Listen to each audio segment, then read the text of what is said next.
الله أكبر. بسم الله الرحمن الرحيم. الحمد لله رب العالمين الرحمن الرحيم مالك يوم الدين. إياك نعبد وإياك نستعين. اهدنا الصراط المستقيم صراط الذين أنعمت عليهم غير المغضوب عليهم ولا الضالين.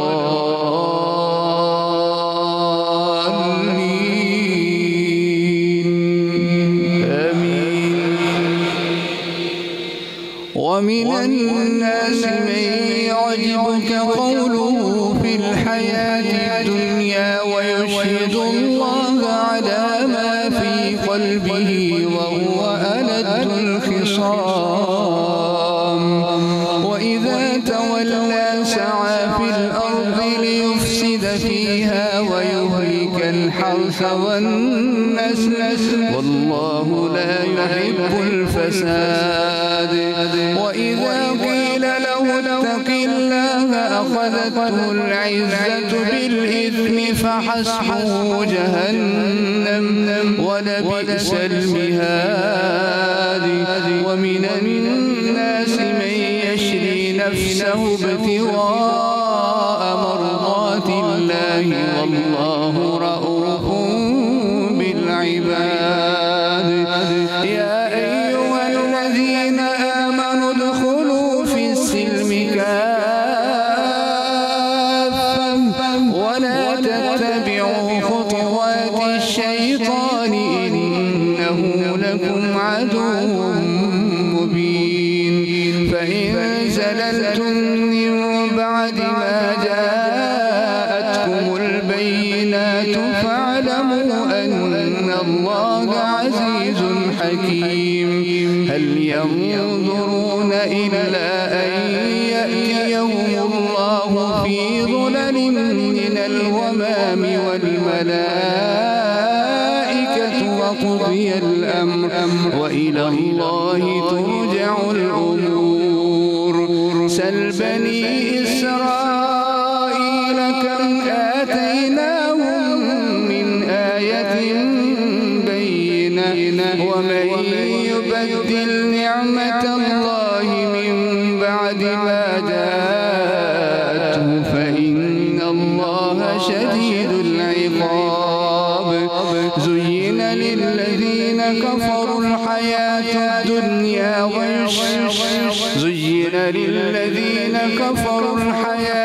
الدنيا ويسخرون من الذين آمنوا والذين اتقوا فوقهم يوم القيامة والله يرزق من يشاء بغير حساب. كان الناس أمة واحدة فبعث الله النبيين مبشرين ومنذرين وأنزل معهم الكتاب بالحق ليحكم بين الناس فيما اختلفوا فيه وما اختلف فيه إلا الذين أوتوه من بعد ما جاءتهم البينات بغيا بينهم فهدى الله الذين آمنوا لما اختلفوا فيه من الحق بإذنه والله يهدي من يشاء إلى صراط مستقيم. أم حسبتم أن تدخلوا الجنة ولما يأتكم مثل الذين خلوا من قبلكم مستهم البأساء والضراء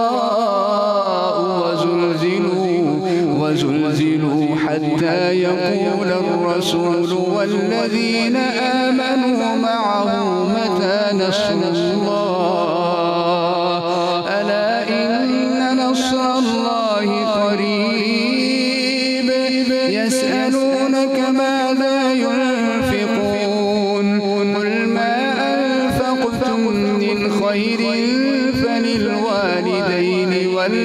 والأقربين واليتامى والمساكين وابن السبيل وما تفعلوا من خير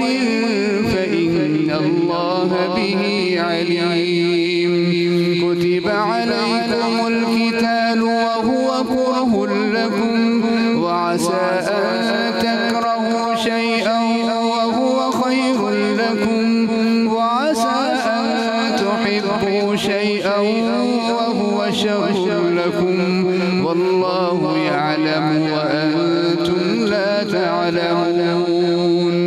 يسألونك عن الشهر الحرام قتال فيه قل قتال فيه كبير وصد عن سبيل الله وكفر به والمسجد الحرام وإخراج أهله منه أكبر عند الله والفتنة أكبر من القتل ولا يزالون يقاتلونكم حتى يردوكم عن دينكم إن استطاعوا ومن يرتد منكم عن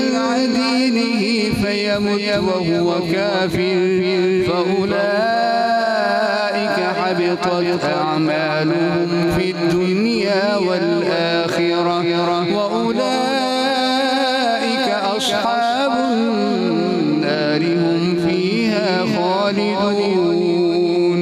إن الذين آمنوا والذين هاجروا وجاهدوا في سبيل الله أولئك يرجون رحمة الله والله غفور رحيم يسألونك عن الخمر والميسر قل فيهما إثم كبير ومنافع للناس وإثمهما أكبر من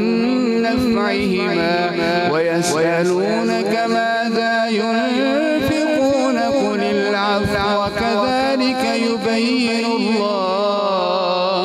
كذلك يبين الله لكم الآيات لعلكم تتفكرون في الدنيا والآخرة ويسألونك عن اليتامى قل إصلاح لهم خير وإن تخالطوهم فإخوانكم والله يعلم المفسد من المصلح ولو شاء الله لأعنتكم إن الله عزيز حكيم ولا تنكحوا المشركات حتى يؤمنوا ولأمة مؤمنة خير من مشركة ولو أعجبتكم ولا تنكحوا المشركين حتى يؤمنوا ولعبد مؤمن خير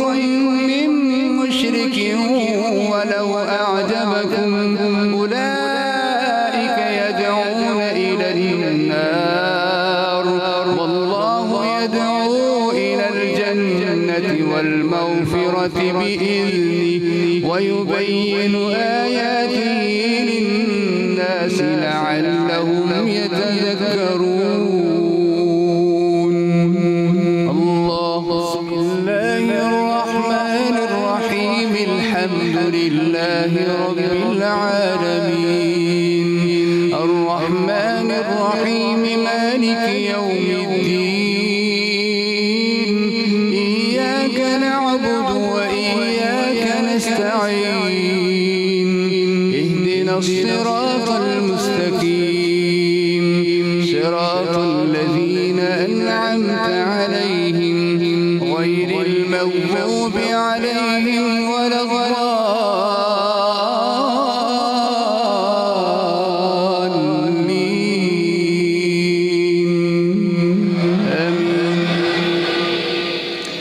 ويسألونك عن المحيض قل هو أذى فاعتزلوا النساء في المحيض ولا تقربوهن حتى يطهرن فإذا تطهرن فأتوهن من حيث أمركم الله إن الله يحب التوابين ويحب المتطهرين نساؤكم حرث لكم فأتوا حرثكم أنى شئتم وقدموا لأنفسكم واتقوا الله واعلموا أنكم ملاقوه وبشر المؤمنين ولا تجعلوا الله عرضة لأيمانكم أن تبروا وتتقوا وتصلحوا بين الناس والله سميع عليم لا يؤاخذكم الله باللغو في أيمانكم ولكن يؤاخذكم بما كسبت قلوبكم والله غفور حليم للذين يؤلون من نسائهم تربص 4 أشهر فإن فاءوا فإن الله غفور رحيم وإن عزموا الطلاق فإن الله سميع عليم والمطلقات يتربصن بأنفسهن 3 قروء ولا يحل لهن أن يكتمن ما خلق الله في أرحامهن إن كن يؤمن بالله واليوم الآخر وبعولتهن أحق بردهن في ذلك إن أرادوا إصلاحا ولهن مثل الذي عليهن بالمعروف وللرجال عليهن درجة والله عزيز حكيم الطلاق 2 فإمساك بمعروف أو تسريح بإحسان ولا يحل لكم أن تأخذوا مما آتيتموهن إلا أن يأتين ولا تأخذوا مما آتيتموهن شيئا إلا أن يخافا ألا يقيما حدود الله فإن خفتم ألا يقيما حدود الله فلا جناح عليهما فيما افتدت به تلك حدود الله فلا تعتدوها ومن يتعد حدود الله فأولئك هم الظالمون فإن طلقها فلا تحل له من بعد حتى تنكح زوجا غيره فإن طلقها فلا جناح عليهما أن يتراجعا إن ظنا أن يقيما حدود الله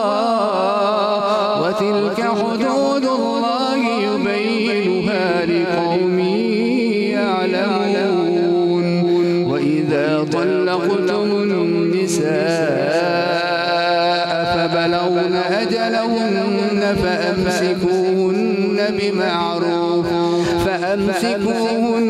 بمعروف أو سرحوهن بمعروف ولا تمسكوهن ضرارا لتعتدوا ومن يفعل ذلك فقد ظلم نفسه ولا تتخذوا آيات الله هزوا واذكروا نعمة الله عليكم وما أنزل عليكم من الكتاب والحكمة يعظكم به واتقوا الله واعلموا أن الله بكل شيء عليم وإذا طلقتم النساء فبلغن أجلهن أجلهن فلا تعضلوهن أن ينكحن أزواجهن إذا تراضوا بينهم بالمعروف ذلك يوعظ به من كان منكم يؤمن بالله واليوم الآخر ذلكم أزكى لكم وأطهر والله يعلم وأنتم لا تعلمون. والوالدات يرضعن أولادهن حولين كاملين لمن أراد أن يتم الرضاعة وعلى المولود له رزقهن وكسوتهن بالمعروف لا تكلف نفس إلا وسعها لا تضار والدة بولدها ولا مولود له بولده وعلى الوارث مثل ذلك فإن أرادا فصالا عن تراض منهما وتشاور فلا جناح عليهما. وإن أردتم أن تسترضعوا أولادكم فلا جناح عليكم فيما فعلتم بالمعروف وتشاور فلا جناح عليهما. وإن أردتم أن تسترضعوا أولادكم فلا جناح عليكم فيما فعلن في أنفسهن بالمعروف وعلى المولود له رزقهن وكسوتهن بالمعروف لا تكلف نفس إلا وسعها لا تضار والدة بولدها ولا مولود له بولده وعلى الوارث مثل ذلك فإن أرادا فصالا عن تراض منهما وتشاور فلا جناح عليهما. وإن أردتم أن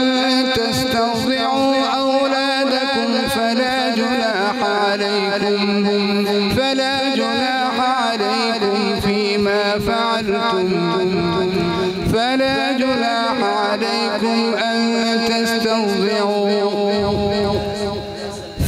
جناح عليكم إذا سلمتم ما آتيتم بالمعروف واتقوا الله واعلموا أن الله بما تعملون بصير. والذين يتوفون منكم ويذرون أزواجا يتربصن بأنفسهن 4 أشهر وعشرا فإذا بلغن أجلهن فلا جناح عليكم فيما فعلن في أنفسهن بالمعروف والله بما تعملون خبير. ولا جناح عليكم فيما عرضتم به من خطبة النساء أو أكننتم في أنفسكم علم الله أنكم ستذكرونهن ولكن لا تواعدوهن سرا إلا أن تقولوا قولا معروفا ولا تعزموا عقدة النكاح حتى يبلغ الكتاب أجله واعلموا أن الله يعلم ما في أنفسكم فاحذروه واعلموا أن الله غفور حليم. لا جناح عليكم إن طلقتم النساء ما لم تمسوهن أو تفرضوا لهن فريضة ومتعوهن على الموسع قدره وعلى المقتر قدره متاعا بالمعروف حقا على المحسنين وإن طلقتموهن من قبل أن تمسوهن وقد فرضتم لهن فريضة فنصف ما فرضتم إلا أن يعفون أو يعفو الذي بيده عقدة النكاح وأن تعفوا أقرب للتقوى ولا تنسوا الفضل بينكم إن الله بما تعملون بصير حافظوا على الصلوات والصلاة الوسطى وقوموا لله قانتين فإن خفتم فرجالا أو ركبانا فإذا أمنتم فاذكروا الله كما علمكم ما لم تكونوا تعلمون والذين يتوفون منكم ويذرون أزواجا وصية لأزواجهم متاعا إلى الحول غير إخراج فإن خرجن فلا جناح عليكم فيما فعلن في أنفسهن من معروف والله عزيز حكيم وللمطلقات متاع بالمعروف حقا على المتقين كذلك يبين الله آياته لعلكم تعقلون كذلك يبين الله لكم آياته لعلكم تعقلون ألم تر إلى الذين خرجوا من ديارهم وهم ألوف حذر الموت فقال لهم الله موتوا ثم أحياهم إن الله لذو فضل على الناس ولكن أكثر الناس لا يشكرون وقاتلوا في سبيل الله واعلموا أن الله سميع عليم من ذا الذي يقرض الله قرضا حسنا فيضاعفه له أضعافا كثيرة والله يقبض ويبسط وإليه ترجعون ألم تر إلى الملأ من بني إسرائيل من بعد موسى إذ قالوا لنبي له ابعث لنا ملكا نقاتل في سبيل الله قال هل عسيتم إن كتب عليكم القتال ألا تقاتلوا قالوا وما لنا ألا نقاتل في سبيل الله وقد أخرجنا من ديارنا وأبنائنا فلما كتب عليهم القتال تولوا إلا قليل منهم والله عليم بالظالمين فلما كتب عليهم القتال تولوا إلا قليلا منهم والله عليم بالظالمين وقال لهم نبيهم إن الله قد بعث لكم طالوت ملكا قالوا أنى يكون له الملك علينا ونحن أحق بالملك منه ولم يؤت سعة من المال قال إن الله اصطفاه عليكم وزاده بسطة في العلم والجسم والله يؤتي ملكه من يشاء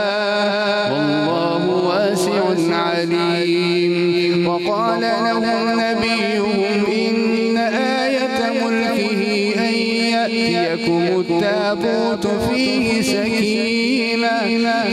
سكينة من ربكم وبقية مما ترك آل موسى وآل هارون تحمله الملائكة إن في ذلك لآية لكم إن كنتم مؤمنين. فلما فصل طالوت بالجنود قال إن الله مبتليكم بنهر فمن شرب منه فليس مني ومن لم يطعمه فإنه مني إلا من اغترف غرفة بيدي فشربوا منه إلا قليلا منهم فلما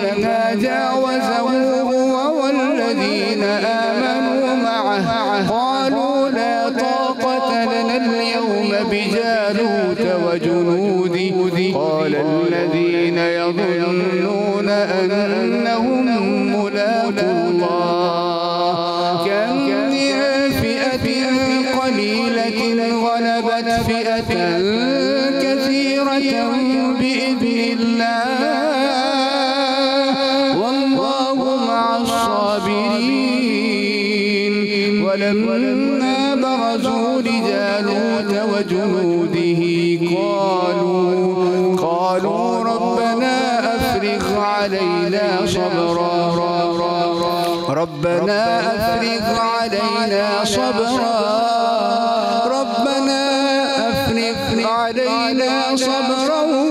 وثبت أقدامنا وانصرنا على القوم الكافرين.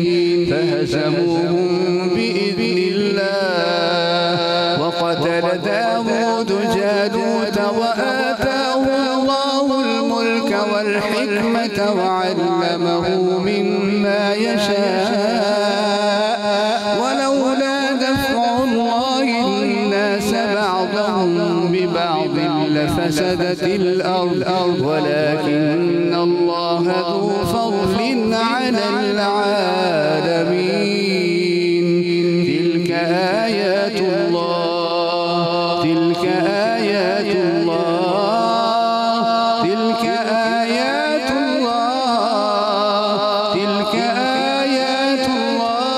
نتلوها عليك بالحق وإنك لمن المرسلين.